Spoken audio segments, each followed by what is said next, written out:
Hello everyone. तो स्वागत है आप सभी का मैनेजमेंट इनसाइट विद आलोक में। मेरा नाम है आलोक पांडे और मैं अभी एज ए गेस्ट लेक्चरर हूँ सिद्धार्थ यूनिवर्सिटी कपिलवस्तु सिद्धार्थ नगर में। तो अभी करंटली मैं एमबीए के बच्चों को टीच कर रहा हूँ और मैंने अपना नेट क्वालिफाई किया है जून 2024 में, जून 2025 में और मैंने दिसंबर 2024 में भी अपना नेट क्वालिफाई किया है। तो कहने का मतलब ये है कि मैंने 3 बार अपना नेट क्वालिफाई किया है मैनेजमेंट में और अभी मैं एज ए गेस्ट फैकल्टी काम कर रहा हूँ सिद्धार्थ यूनिवर्सिटी कपिलवस्तु सिद्धार्थ नगर में। तो बच्चों आज के वीडियो में हम लोग ये जानेंगे कि कैसे हम लोग नेट क्वालिफाई कर सकते हैं बहुत ही लिमिटेड टाइम में और बहुत ही शॉर्ट टॉपिक को पढ़ के। तो आई होप कि ये वीडियो आपको पसंद आएगा और इस वीडियो में हम लोग बेसिकली ये जानेंगे कि आप कैसे एक बेहतर स्ट्रेटजी बना सकते हैं नेट को क्वालिफाई करने का। क्योंकि अगर आप नेट को क्वालिफाई करना चाहते हैं और अगर आप कोड 17 यानी कि अगर आप मैनेजमेंट के सब्जेक्ट को देखेंगे तो बच्चों आपको ये पता चलेगा कि जो मैनेजमेंट का सिलेबस है वो काफ़ी वास्ट है। यानी कि अगर आप ध्यान से देखेंगे तो जो मैनेजमेंट का यूनिट 1 है उस यूनिट 1 में आपको 2 से 3 सब्जेक्ट पढ़ने पड़ेंगे। जैसे आपको यूनिट 1 में मैनेजमेंट भी पढ़ना है, फिर मैनेजमेंट के साथ आपको फिर मैनेजमेंट के साथ आपको उसमें इकोनॉमिक्स भी पढ़ना है, फिर इकोनॉमिक्स के साथ आपको उसमें बिजनेस एथिक्स भी पढ़ना है। तो कहने का मतलब ये है कि अगर आप यूनिट देखेंगे तो मैनेजमेंट में टोटल 10 यूनिट ही है, जैसा कि बाकी सारे कोर्सेज में या बाकी सारे सब्जेक्ट में होते हैं। तो मैनेजमेंट में भी 10 यूनिट ही आपको पढ़ने हैं। लेकिन बच्चों किसी किसी यूनिट में एक सब्जेक्ट से भी कई ज़्यादा सब्जेक्ट होते हैं। जैसे अगर यूनिट 1 की बात करेंगे तो उसमें आपके ऑलमोस्ट आई थिंक 2 या 3 सब्जेक्ट हैं। तो अगर आपके पास एक प्रॉपर प्लानिंग नहीं है और अगर आप एक प्रॉपर स्ट्रेटजी नहीं बनाए हैं तो कहीं ना कहीं आपके लिए नेट क्वालिफाई करना बहुत ही मुश्किल है। बच्चों मैं अपने एक एक्सपीरियंस से बता रहा हूँ कि अगर आप नेट क्वालिफाई करना चाहते हैं मैनेजमेंट सब्जेक्ट से तो आपको कहीं ना कहीं पेपर 1 और पेपर 2 दोनों को साथ में लेके चलना होगा। हाँ, ये हो सकता है कि कुछ बच्चों का पेपर 1 ज़्यादा सही हो, कुछ बच्चों का हो सकता है पेपर 2 ज़्यादा सही हो। जिन बच्चों का पेपर 1 सही है वो ठीक चल रहे हैं, उनको मैनेजमेंट में ध्यान देना है। बट जिन बच्चों का मैनेजमेंट सही है पेपर 1 नहीं सही है और वो ये सोच के चल रहे हैं कि बिना पेपर 1 को पढ़े मैं सिर्फ मैनेजमेंट को पढ़ के नेट क्वालिफाई कर लूँगा, तो बच्चों ये पॉसिबल नहीं है। मैंने जब अपना पहली बार नेट का एग्ज़ाम दिया था तो मैंने पहले ही अटेम्प्ट में नेट क्वालिफाई कर लिया था। उसके पीछे कई सारे रीज़न थे कि मैंने पीवाईक्यू भी सॉल्व किए थे, मैंने एमसीक्यू भी सॉल्व किए थे, मैंने अपने सारे नोट्स को गो थ्रू किया था, मेरे फ्रेंड्स थे मैंने उनसे भी मदद ली थी, कुछ उनके स्टडी नोट्स लिए थे, अपने टीचर से काफ़ी मदद लिया था। एक हमारी यूनिवर्सिटी में मैम थी शिवांगी मैम, उन्होंने मेरी काफ़ी मदद की, वो हम लोग को सब्जेक्ट पढ़ाते थे सप्लाई चेन मैनेजमेंट। तो अल्टीमेटली हम लोगों ने जब मैंने अपनी तैयारी शुरू की थी तो मेरे पास जितने भी रिसोर्सेज थे मैंने सारे रिसोर्सेज का एक ऑप्टिमम यूटिलाइजेशन किया। जैसे कि जब आप मैनेजमेंट पढ़ते हो तो मैनेजमेंट में ऐसे कई सारे कंसेप्ट है जिसमें आपको ऑप्टिमम यूटिलाइजेशन करना पड़ता है। क्योंकि आपने इकोनॉमिक्स में पढ़ा होगा कि जो रिसोर्सेज होते हैं वो लिमिटेड होते हैं लेकिन जो ह्यूमन वांट्स होते हैं वो अनलिमिटेड होते हैं। तो उसी तरह से अगर नेट में देखा जाए तो नेट का सिलेबस काफ़ी ज़्यादा वास्ट है, बहुत बड़ा सिलेबस है नेट का। और अगर आपको नेट क्वालिफाई करना है तो बेसिकली आपको कोई टॉपिक ऐसे पढ़ने हैं जो हर बार रिपीट होते हैं। तो आप कॉपी और पेन उठा लीजिए, एक एक पॉइंट को अच्छे से नोट करते जाइए। आपको आगे जब हम लोग वीडियो लाएंगे, ये तो बस एक शॉर्ट इंट्रोडक्शन, आगे के वीडियो में आपको प्रॉपर स्ट्रेटजी बताऊंगा। आपको मैं यूजीसी नेट के कुछ मैं प्लान कर रहा हूँ, कुछ वीडियोस के, कुछ सब्जेक्ट के, तो मैं उसको भी प्रॉमिस तो नहीं कर सकता बट मैं एज ए ट्राई करूँगा कि आपको एक कंटेंट अच्छा डिलीवर कर सकूँ। और ये सारे जो भी वीडियो लेक्चर है ये सारे आपको फ्री हैं, बस आप मेरे यूट्यूब चैनल को सब्सक्राइब कर लीजिएगा और बेल आइकन को दबा दीजिएगा ताकि आपको सारे नोटिफिकेशन टाइम टू टाइम पर मिल जाए। अब बच्चों मैंने रिसेंटली में ही अपना नेट क्वालिफाई किया है, यानी कि जून 2024 में किया है, जून 2024 में भी, जून 2025 में भी, दिसंबर 2024 में भी मैंने नेट क्वालिफाई किया है। तो कहीं ना कहने का मतलब ये है कि मैं अभी करंट के सिचुएशन से बहुत ज़्यादा रूबरू हूँ। यानी कि मैं करंट में आपको बता सकता हूँ कि ये टॉपिक आप ज़्यादा ध्यान दो, इस टॉपिक पे ध्यान मत दो, ये टॉपिक आपको ज़्यादा इंपॉर्टेंट है, ये पीवाई करो कि ये एमसी करो, क्योंकि मैं बहुत ज़्यादा फेमिलियर हूँ आपके सिलेबस से। और ऐसा नहीं है कि मैंने बहुत पहले नेट क्वालिफाई कर लिया तो अभी मैं पास्ट के ट्रेंड नहीं जान पाऊंगा। इनफैक्ट अभी जो आपके दिसंबर 2025 के पेपर हुए हैं मैंने वो भी पेपर दिया और विद गॉड ग्रेस अगर भगवान चाहेंगे तो उसमें भी मैं नेट क्वालिफाई कर लूँगा। तो अल्टीमेटली मेरा 4 टाइम्स नेट क्वालिफाई हो जाएगा। तो कहीं ना कहीं आपके पास एक अच्छा रिसोर्स है कि आप मेरे से जितना भी नॉलेज आप मुझसे गेन कर सकते हो वो तो कर ही सकते हो, उसके साथ आप मेरे सारे एक्सपीरियंसेस को ले सकते हो। तो आप बेल आइकन को दबा लीजिएगा, हम जब भी कोई वीडियो यूट्यूब पे डालेंगे तो वो आप तक पहुँच जाएगा। अब बच्चों कॉपी और पेन उठा लीजिए और उसमें लिखिए कि कैसे आप नेट क्वालिफाई करते हैं। अभी मैं बस एक शॉर्ट में आपको इंट्रोडक्शन दे रहा हूँ और आने वाले लेक्चर में हम लोग इसके बारे में काफ़ी डिटेल में बात करेंगे, क्योंकि क्या है कि एक ही वीडियो में कई सारी स्ट्रेटजी को बता पाना थोड़ा सा मुश्किल है, वीडियो काफ़ी लॉन्ग हो जाता है। तो हम लोग शॉर्ट वीडियो रखेंगे और आने वाली वीडियो में मैं आपको बताऊंगा कि कैसे आप एक और इस स्ट्रेटजी को और बेहतर बना सकते हैं। तो बच्चों पहला पॉइंट आप ये नोट करिए कि अगर आपको नेट क्वालिफाई करना है किसी भी सब्जेक्ट में, I am not talking only about the management, but अगर आपको किसी भी सब्जेक्ट में नेट क्वालिफाई करना है तो यूजीसी नेट क्वालिफाई करने का जो एक महामंत्र है वो ये है कि आपको पीवाईक्यू सॉल्व करना ही करना है। यानी कि आपको कम से कम कुछ नहीं तो पिछले 6 से 7 सालों के पीवाईक्यू तो करने ही करने हैं, और अगर आपने 10 साल 11 साल का कर लिया तो बेस्ट है। यानी कि सबसे पहले आप लिखिए कि आपके पास एक पीवाईक्यू होना चाहिए, यानी कि जितने भी पीवाईक्यू हैं आप उनको सॉल्व करके जाएंगे, बिना पीवाईक्यू सॉल्व किए आप नहीं जाएंगे। दूसरा पॉइंट आप लिखिए कि आपके पास एक डिटेल्ड नोट्स होना चाहिए। ध्यान से सुन लीजिए बच्चों, आपके पास एक डिटेल्ड नोट्स होना चाहिए। कभी भी ये गलती मत करिएगा कि आप किसी और के नोट से पढ़िएगा। ये मैं अपना पर्सनल एक्सपीरियंस बता रहा हूँ। जैसे एक संस्कृत में एक दोहा है कि हरि अनंत हरि कथा अनंता, यानी कि भगवान के कई नाम हैं, भगवान के जितने संत के मुंह से सुनेंगे उतने भगवान के आपको चर्चाएं सुनने को मिलेगी। भाई भगवान के कई नाम हैं तो कई संत कई नाम से पुकारते हैं, तो उसी तरीके से हर टीचर की स्ट्रेटजी अलग अलग रहती है।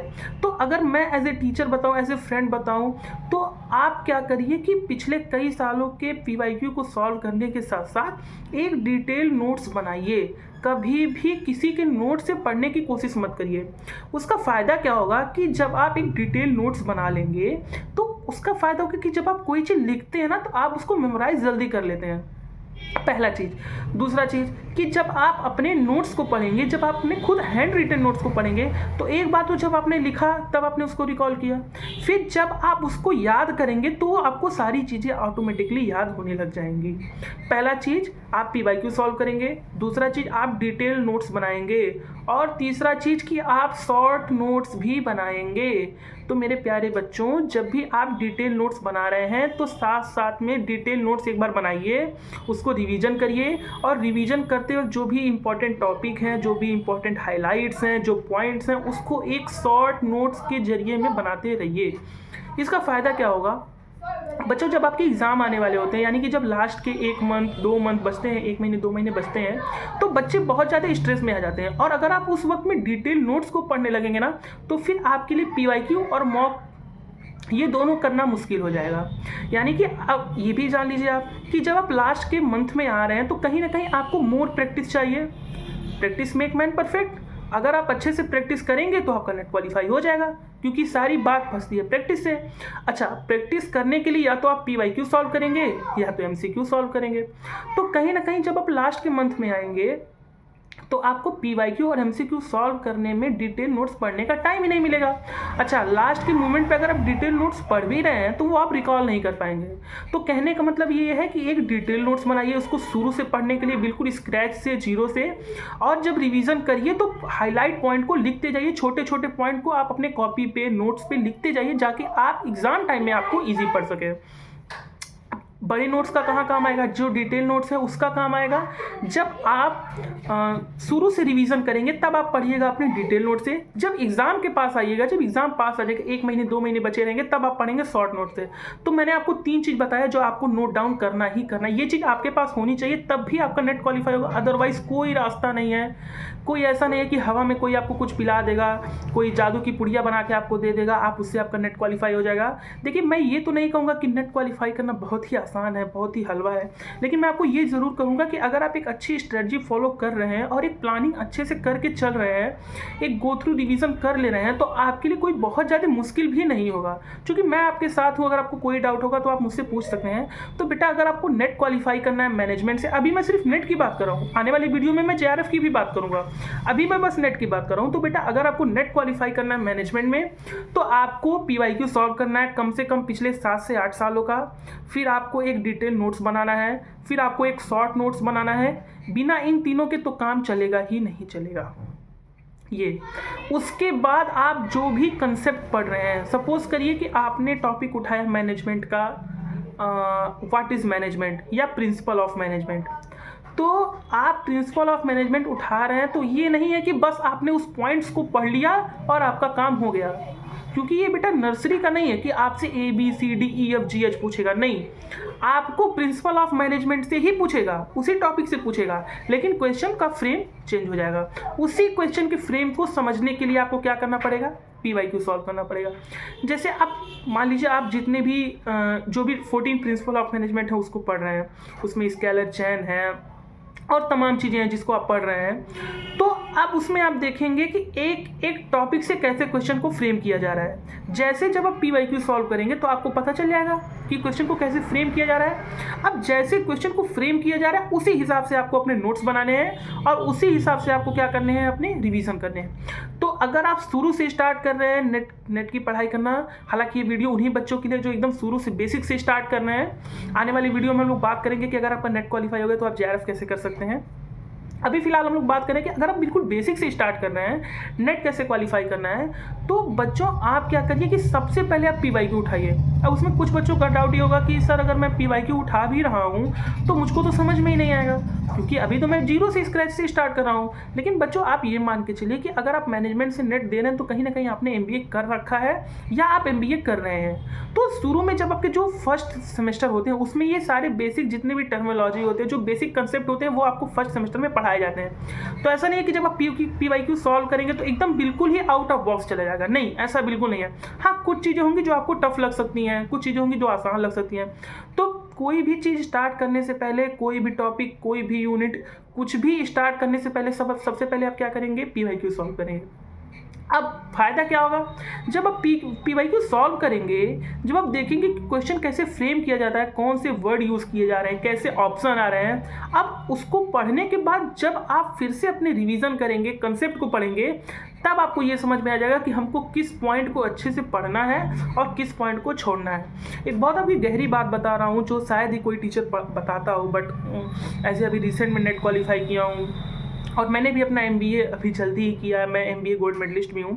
तो आपको एक अपना एक्सपीरियंस बता रहा हूँ ना कि कई बार इंसान को ये तो पता होता है ना कि क्या पढ़ के जाना है, लेकिन इंसान को ये नहीं पता होता कि क्या पढ़ के नहीं जाना है। जैसे जब मैं MBA में गोल्ड मेडलिस्ट था तो मेरे कई सारे दोस्त थे जो मुझसे बहुत ही माइनर नंबर से पीछे थे, बट कुछ ही नंबर से आगे जाके गोल्ड मेडल पा गए विद गॉड ग्रेस। तो कहने का मतलब ये है कि कहीं ना कहीं अगर आपको ये पता है ना कि क्या छोड़ के जाना है तो आप ज़्यादा नंबर ला सकते हो। बच्चे क्या करते हैं कि उनको ये लगता है कि जितना सिलेबस है सारे सिलेबस को पढ़ के एकदम अच्छे से रगड़ देंगे सारा सिलेबस और मेरा नेट क्वालिफाई हो जाएगा। लेकिन बच्चों ये सरासर गलत है, ये मैं अपने एक्सपीरियंस से बता रहा हूँ कि अगर आपको नेट क्वालिफाई करना है तो बेटा ये भी ध्यान रखो कि क्या पढ़ के नहीं जाना है। आप सब सिलेबस उठाएंगे ना तो उसमें ऐसे कई सारे ऐसे टॉपिक है जो पिछले कई सालों से पूछे ही नहीं जा रहे हैं, तो आप उनको पढ़ के क्या करोगे। हाँ, मैं ये नहीं कह रहा हूँ पढ़ो नहीं, बट उस पर फोकस नहीं ज़्यादा करना है। फोकस ज़्यादा किस पे करना है, जो PYQ से रिपीट हो रहा है।